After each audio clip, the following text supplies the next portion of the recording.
#ask Dr. John Watson type చేసి మీ questions అడగండి, తప్పకుండా రిప్లై చేస్తాను. రాక్స్ Subhash R, if the donor area is beard, that is hair is extracted from beard, will there be markings on beard area after hair extraction? Will the skin become rough, visible holes, etc.? Subhash ఏం అడుగుతాడంటే, hair transplantation చేసేటప్పుడు beard నుంచి కనుక extraction చేసామే అనుకోండి, అంటే donor area beard, అటువంటప్పుడు ఈ beard మీద markings కానీ లేకపోతే జుట్టు తీసిన తర్వాత హోల్స్ లాగా కానీ మచ్చలు కానీ ఏమైనా కనిపిస్తాయా అని. హెయిర్ ట్రాన్స్ప్లాంటేషన్ చేసేటప్పుడు ఎవరికైతే స్కాల్ప్ వెనకాల భాగంలో డోనర్ ఏరియా తక్కువగా ఉంటుందో లేదా ఆల్రెడీ యూజ్డ్ అప్ అయిపోయింది అనుకోండి, అటువంటి సిచ్యువేషన్స్ లో మనకు ఒక హెల్దీ ఆప్షన్ అనేటువంటిది beard hair. Chest hair other body parts లో కూడా తీసుకుంటాం, but first preference beard hair కి ఇస్తాం. ఎందుకంటే ఇవి చాలా స్ట్రాంగ్ గా ఉంటాయి అండ్ వాటి గ్రోత్ పొటెన్షియల్ కూడా చాలా బాగుంటుంది.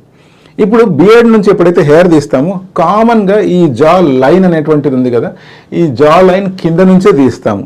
ఎందుకలా అంటే రెగ్యులర్గా మనం మాట్లాడేటప్పుడు కానీ మనం చూసేటప్పుడు కానీ ఈ జా లైన్ కింద ఎప్పటికీ ఈ షాడో వల్ల మాస్క్ అయిపోతుంది కాబట్టి. అలాగే రేర్గా కొంతమందికి చాలా అవసరం ఉండి అండ్ క్లయింట్ విల్లింగ్గా ఉన్నప్పుడు ఈ సైడ్ హెయిర్తో పాటు కూడా తీసుకొని ముస్టాచ్ ఏరియా మాత్రం వదిలేయడం జరుగుతూ ఉంటుంది. ఇప్పుడు మనం హెయిర్ తీసేటప్పుడు వాడే పంచ్ మీదనే ఈ మార్కులు ఎలా పడతాయి అనేటువంటిది డిసైడ్ అవుతుంది. ఒకవేళ మనం వాడే పంచ్ ఏదైతే ఉందో చాలా సన్నది వాడుతున్నాము అంటే ఎటువంటి మార్క్స్ పడవు, మార్క్స్ ఉంటాయి కానీ బయటికి పెద్దగా కనపడవు. ఎందుకంటే మన ఫేషియల్ స్కిన్కి బ్లడ్ సప్లై వాస్కులేచర్ చాలా ఎక్కువగా ఉంటుంది, సో ఈజీగా హీల్ అవుతుంది. అండ్ ప్రత్యేకించి ఎప్పుడైతే మనం ఈ జా లైన్ లోపల తీసుకుంటామో చిన్ని చిన్ని మైక్రో మార్క్స్ ఉన్నా కూడా అవి చూడ్డానికి క్లియర్గా కనపడవు.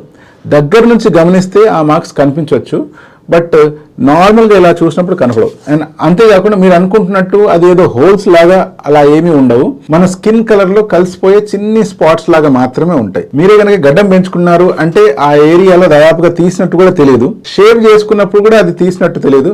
డార్క్ ఉన్న వాళ్ళకైతే గడ్డం కొంచెం పైకెత్తి బాగా అబ్జర్వ్ చేస్తే చిన్న చిన్న డాట్స్ లాగా కనిపించే అవకాశం ఉంది. అలా కాకుండా స్కిన్ కనుక ఫేర్ ఉంది అంటే దాదాపుగా ఈ ఏరియాలో స్కార్ అనేటువంటి కనపడవు.